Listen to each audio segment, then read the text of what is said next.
அதான் சொல்றாரு கன்ஷிராம் வந்து கைக்கூலிகளின் காலம்னு ஒரு புத்தகம் இருக்குது, எல்லாம் தயவு செஞ்சு படிச்சிருங்க. கைக்கூலிகள் வந்து எங்க இருக்கிறாங்க, என்ன பண்றாங்க, என்ன பண்ணிட்டு இருக்காங்கன்னு சொல்லிட்டு பயங்கர கிளியரா பேசியிருக்காரு.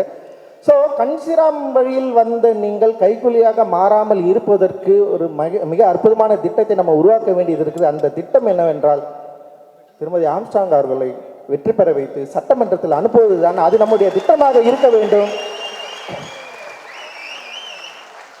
அவங்க வரமாட்டேன்லாம் சொல்லுவாங்க, ஆனால் அதை பற்றி நம்ம கவலைப்பட வேணாம். தயவு செஞ்சு அவங்க வந்து வரணும், அண்ணி வந்து நீங்கள் வரணும், நீங்கள் வந்து நிற்கணும், நீங்கள் வெற்றி பெறணும். அந்த வெற்றிக்காக நம்ம எல்லாரும் உழைக்க வேண்டிய அவசியமும் தேவை இருக்குது. அண்ணனுக்கு நம்ம செய்ய வேண்டிய அந்த லெகசி இருக்குல்ல, ஆம்ஸ்ட்ராங் அண்ணன் ஒரு ஆள் இருந்தார்ல, பெரம்பூர்னு ஒரு அண்ணன் இருந்தார்ல, எந்த பிரச்சனை இருந்தாலும் போனாலும் என்னப்பான்னு கேட்டார்ல, என்ன பிரச்சனைன்னு கேட்டார்ல, ஒரு பிரச்சனைன்னா அவர் நேராக வரணும்னு 10-15 வழக்கறிஞர்கள் அமுச்சு விட்டார்ல, எல்லாரும் பயப்பட வச்சார்ல, அலற விட்டார்ல.